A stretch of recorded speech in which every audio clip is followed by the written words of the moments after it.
Hello, welcome back to another episode of Ask the Doctor with Dr. Jeffrey Sherman. Hello, Dr. Sherman. Hey, no, how are you? Good to be with you. Yes. Today, we have a show today about how to get your friends and family to take the COVID-19 vaccines and how that will help everybody because of communal health and herd immunity. The COVID-19 statistics for today are as follows. December 4th, there's been 14.2 million cases of COVID-19 in the United States, and there's been 276,000 deaths. And what's most frightening about all that is that the US broke the record of the amount of deaths that they had in a single day yesterday, I believe. And so this is all getting to points that are very scary that healthcare professionals have actually told us was going to happen like months ago.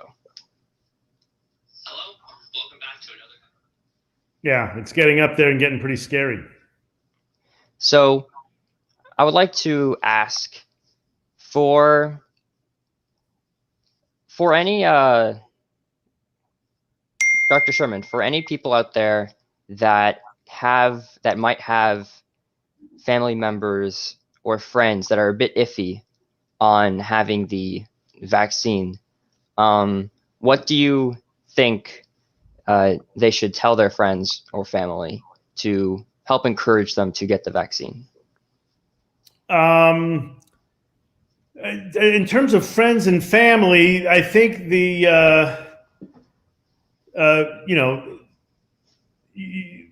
should, sit down and discuss it in a nice way. Right.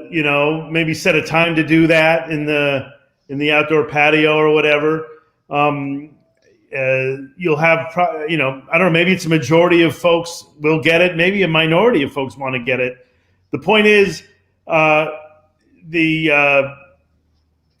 tell the family members, you will say that without getting too scientific, the safety is going to be proven out to be okay. The family should say that there's going to be a safe medication. The FDA doesn't willy-nilly approve anything. Even in these trying times, they're not going to approve something that isn't safe. It's just not right in the best interest. So the safety, we just encourage that it is going to be a safe vaccine.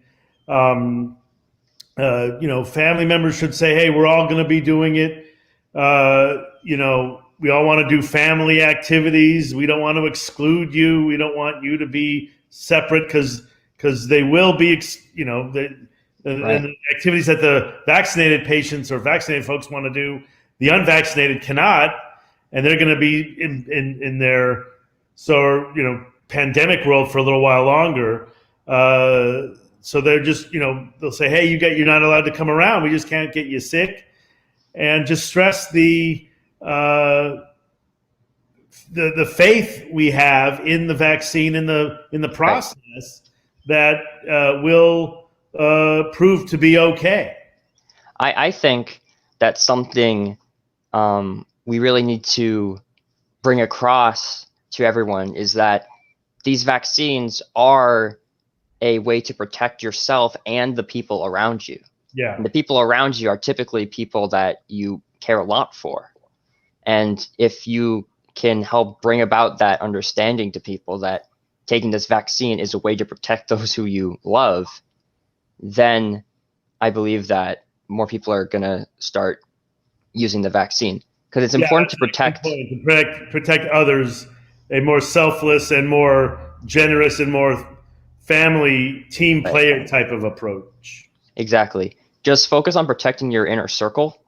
And if just many people do that, then you're going to end up protecting an entire community and so forth. Yeah, you want to just make sure you get, you be compassionate too. You don't want to, go, what are you doing, you idiot? You don't want to do it that way. You want, well, tell me why you think this, and we'll tell you why. You got to do it more of an understanding way, and that slow and steady wins the race. You got to be a little compassionate. You got to say, yeah, you want to be around people you love. Grandma and grandpa aren't going to be seeing you. That you want to protect them. that so you want to be protective of the community and of your loved ones and immediate family. Right. And it's very important that we do accommodate for people like the elderly, especially, as well as any other high-risk groups. Now, high-risk groups are going to be next in line to get the vaccine before non-risk groups. Everyone else gets it. But there are going to be some groups out there that can't get the vaccine due to some kind of complication with their body or some kind of illness that they might have. And that's just another reason why it's important that if you are capable of taking the vaccine, then you really should. Yeah. And it'll be a hierarchy. There's some folks who biologically can't take it. That's a minority of folks. They won't be able to. But the bulk of folks will be getting it last. The healthcare workers, nursing home residents get it first. The immunocompromised and sicker, higher risk patients getting second, elderly, diabetics, obese, and then it'll trickle down to the younger and healthier patients. I had a colleague who actually made the point you could argue that the young and healthy folks should be first to get it, as they're the ones going out and about to places and spreading it. Oh, that's true. The older folks, all the older folks are staying home. The college kids and all them are the ones doing the spreading by and large. And if you give them the vaccine first, maybe it'll slow it down. That's a way to think about it too, right? Yeah, that's a very interesting take, and I kind of like that, because really you should be giving the vaccine. Well, right. The two approaches are you give the vaccine to the people that are at most risk of getting a severe condition from the disease, and then you can give the vaccine to those who are going to have the most exposure to the vaccine. And sometimes those groups overlap. But for like medical workers, they're going to have a lot of exposure to the vaccine, right. And they could potentially transmit the vaccine. Right. So they would fall. They would still go first. Exactly. And then, like what you're saying, your colleague about younger folks, if younger folks are causing most of the spreading, and if we can determine that if vaccinating them will decrease the amount of disease that is spread to other people, then it might be in best interest. Although it might be kind of hard to prove that at this point.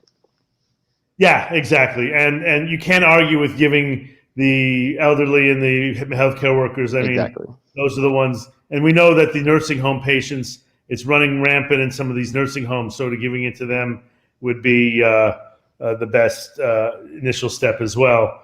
You still will need the vaccine if you've had it. But those are the ones who are kind of last in line, the last of the last, who still who have a little bit of immunity naturally from it. But the point is that the vaccine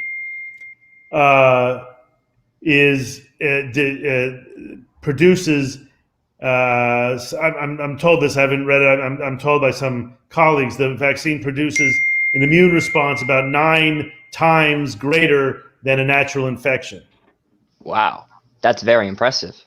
That's very impressive for this, because again, these new vaccines are using a new technology that's separate from previous vaccine techniques, and so I imagine part of the new effectiveness is because these vaccines are using the new technique. Yeah, exactly. It's an mRNA coding technique. Yeah. We actually have a nice question from the chat. For a new vaccine, how do they check the interactions with other drugs? They really don't test with specific other drugs. The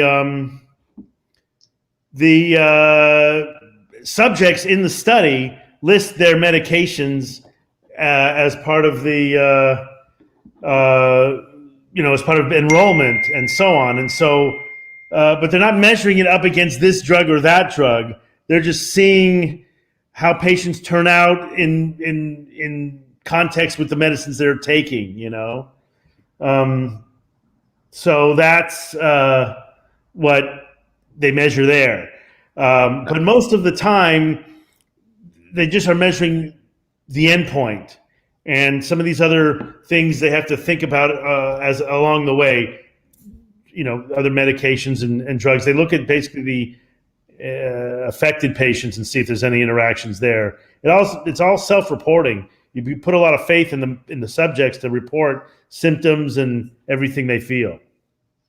Actually, for a point of comparison, do we know if, I know at least from my own experience that when getting a vaccine, they don't seem to make a very large deal out of asking what medications you take, although they seem to always ask that whenever you do anything regarding actually anything at a hospital. So I'm wondering actually if previous vaccines, other vaccines that we've had for a while and we understand, if they have any kind of interactions with any common drugs that we know of. I don't know off the top of my head. I know there was still a groundswell of apprehension to do smallpox and polio back then. Parents were a little hesitant to do that. I don't know if there was any drug interactions. Those are vaccines when you're kids, so usually kids aren't really on much in the way of meds. Right.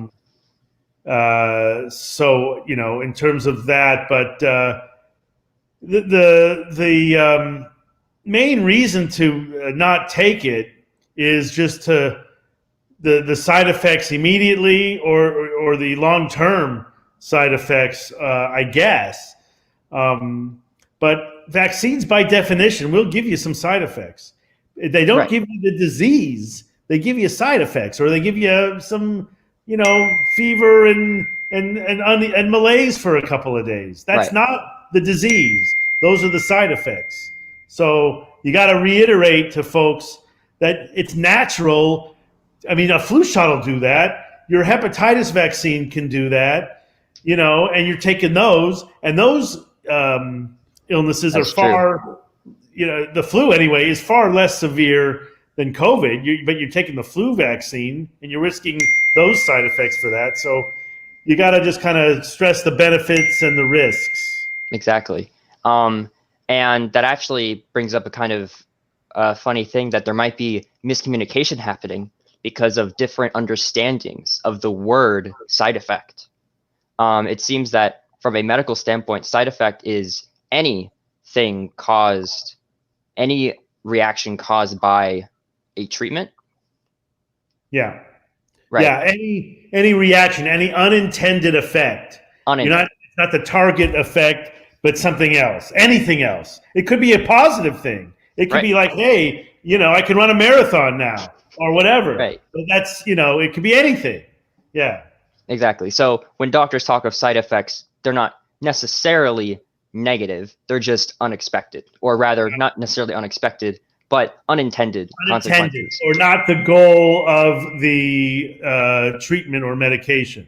So, but remember, for this vaccine, for both of the ones that are coming out, the Moderna and the Pfizer, you're not injecting the virus into your arm. You're not injecting actual virus. You're injecting a genetic code that will then be introduced into cells, which will then produce the antibodies to the virus. So you're not going to get the disease because you're not getting the virus. You're getting instructions on how to produce antibodies. And therefore, if you get a fever or malaise, it's because of this thing going on, and that'll be self-limited. That's what you got to tell people. You're not getting the virus. You're getting a blueprint to make antibodies for the virus. Exactly right. And kind of education of knowing what's going on, I think, really is part of decreasing the fear that people have, because it's natural for us to have any kind of fear of the unknown because we just don't know what to expect. So I think taking a little bit of extra time to maybe talk with people like friends or family you have, to have them, to comfort them, give them some knowledge so that they know what's going on. They're more prepared. Give them knowledge. Tell them about, like I said, without getting too scientific, tell them about it's not the virus. And another thing, like when you do trials for vaccines, uh, the side effects, other than the expected local reaction or maybe feeling a little down in the dumps for a day, if there's something beyond that, that's going to happen within 40 days of your vaccine. Okay. So these trials go 3 months, 90 days. So if you're going to have side effects, they're all going to be reported. 95% of them are reported within the first 40 days. Mm-hmm. And then the last five are thereafter, and like 99% would be reported within Right. the time scope of what these vaccines have been trialed against. So these are tried and true, it looks like, and there's plenty of time to determine any side effects.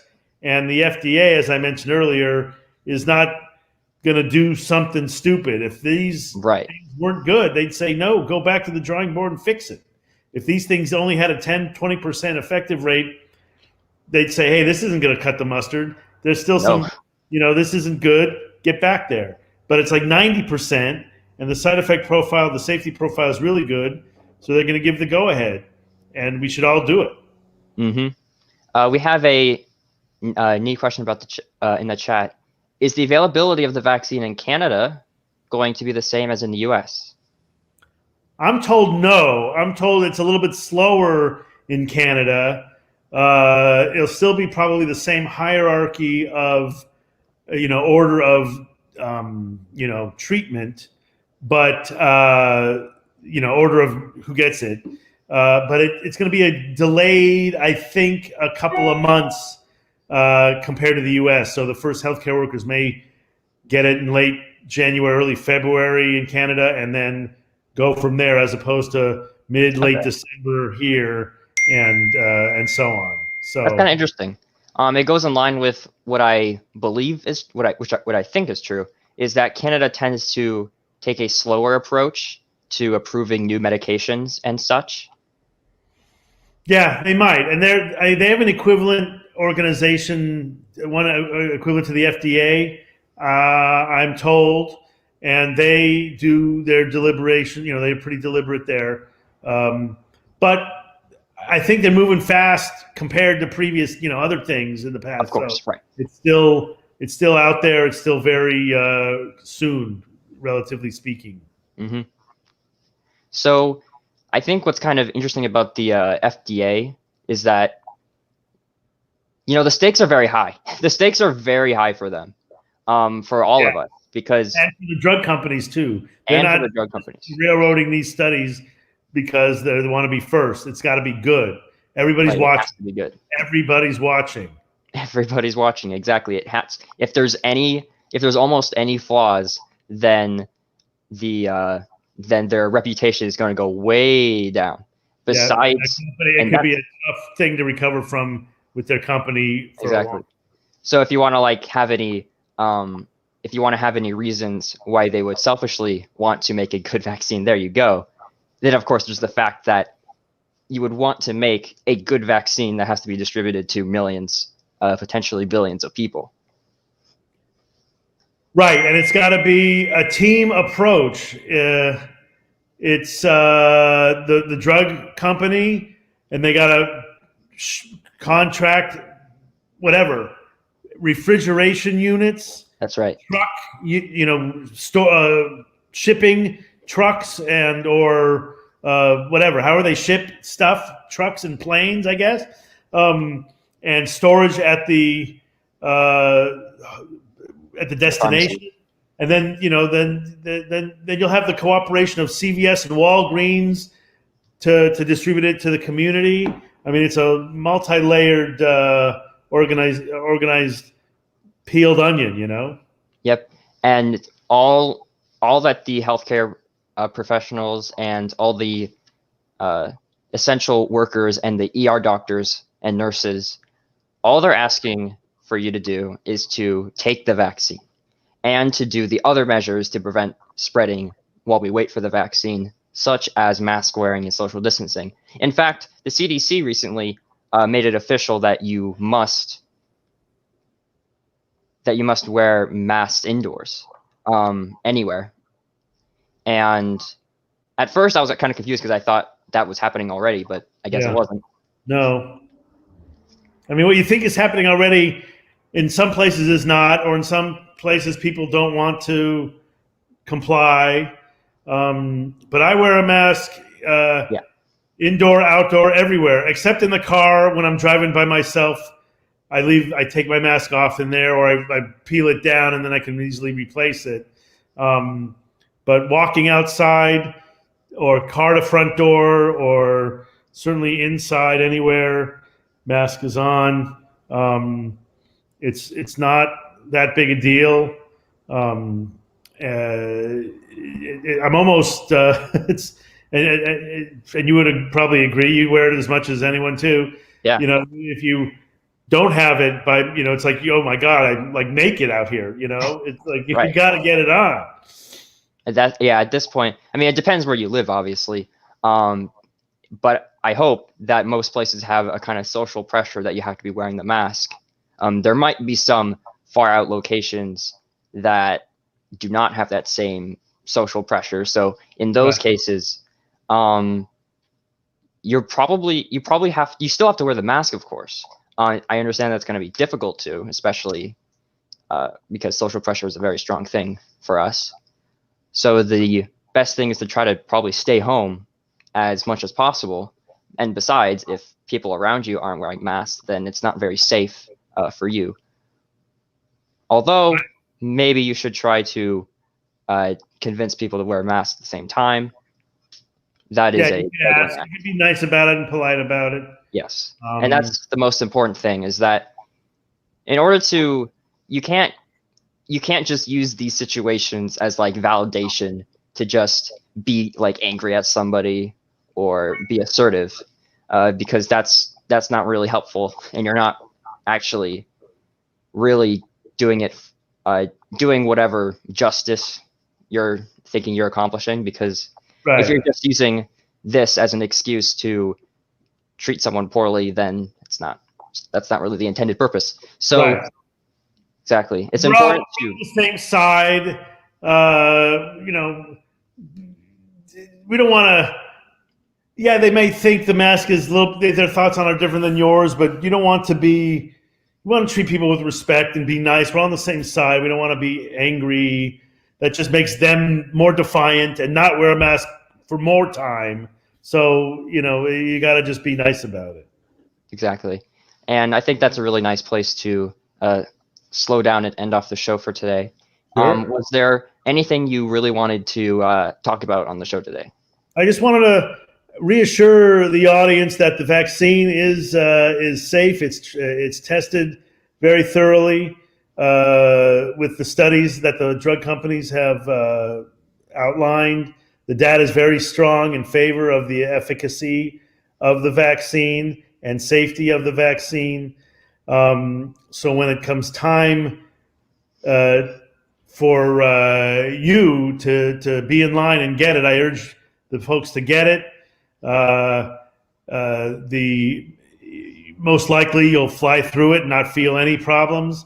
If you have a day of feeling a little bit in the dumps or a little bit off, it's much better to feel that than to get this COVID and be quarantined for 2 weeks and who knows what's going to happen the next day. You're breathing fine, you're coughing, who knows? So the vaccine is a much better way to go. I would kind of urge the folks to get it and to have faith in the system. And we can all get through this together and have a hopefully normal most of 2021.